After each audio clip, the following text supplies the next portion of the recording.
সপ্তমী। আজকে আমরা একটা ভীষণ স্পেশাল জায়গায় এসেছি। এটা হচ্ছে মানকরের রাজবাড়ি, বিশেষ বাড়ি। আর এখানে খুব স্পেশাল দুর্গাপুজো হয়, আপনারা দেখবেন একটু পরে। দুর্গা দালান যেটাকে বলে। আর পেছনে এখানে ওদের প্রতিষ্ঠিত মূর্তি আছে। প্রতি বছর চেঞ্জ হয়। আসুন আগে এটা আমরা দেখিনি, তারপর সমস্ত গল্প হবে।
পূজার ব্যাপারে একটু আমাদের একটু ডেসক্রাইব করে দিন। তো পুজোর ব্যাপারে বেসিক্যালি আমাদের এক পূর্বপুরুষ আলীবর্দী খাঁয়ের কাছে খাজাঞ্চি হিসেবে নিযুক্ত ছিলেন, নবাব আলীবর্দী খাঁ।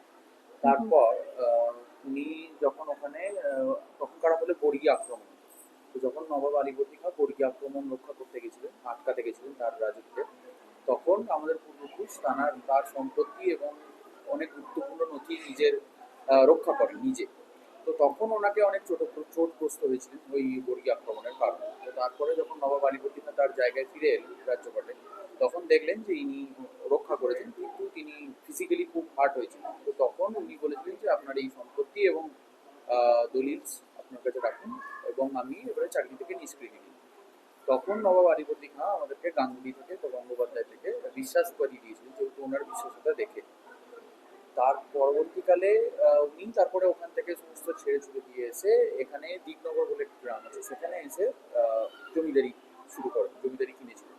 তারপরে ওখানে আমাদের এখনো বিশ্বাস কুকুর এসব আছে।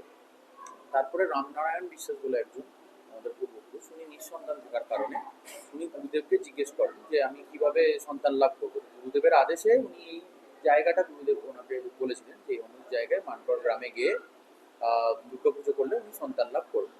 তার শর্ত হলো যে সমস্ত স্থাবর অস্থাবর সম্পত্তি ওখানে ছেড়ে দিয়ে আসতে হবে।